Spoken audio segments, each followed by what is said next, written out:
Hello friends, তোমরা সবাই কেমন আছো? আশা করি খুব ভালো আছো। আমিও ভালো আছি।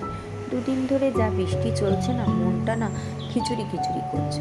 তাই আজকে ভাবলাম এমনি শুক্রবার নিরামিষ, তাই আজকে খিচুড়ি লাঞ্চে করে ফেলি।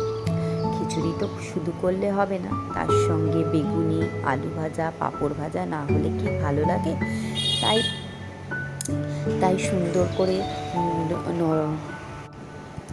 ব্যাটারে ডুবিয়ে ঝাল ঝাল করে বেগুনি ভেজে ফেললাম। কার কার বাড়িতে আজকে খিচুড়ি হচ্ছে বলো তো?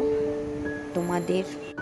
খিচুড়ি আমার বর আর মেয়ের খুব প্রিয়, কিন্তু ওর বাবা তো এখন অফিসে আছে। রাত্রিরে এসে খিচুড়ি আর গরম গরম বেগুনি ভেজে দেবো, সেটা খাবে। তার সঙ্গে করলাম পাঁপড় ভাজা, আলু ভাজা আর বেগুনি। বেগুনি বেগুনির টেস্টটা খুব সুন্দর হয়েছিল, ঝাল ঝাল, বেশ খেতেও খুব সুন্দর লেগেছিল। মেয়ে তো স্কুলে ছিল, স্কুল থেকে এসে শুনলো যে আজকে খিচুড়ি হয়েছে। খিচুড়িটাও খুব ঝাল ঝাল ভালো হয়েছিল। তার সঙ্গে পাঁপড় ভেজে দিয়েছি আর আলু ভাজা আর বেগুনি দিয়েছি। মেয়ে তো খেয়ে খুব ভালো লেগেছিল। মেয়ে বলল, মা খুব সুন্দর হয়েছে খেতে।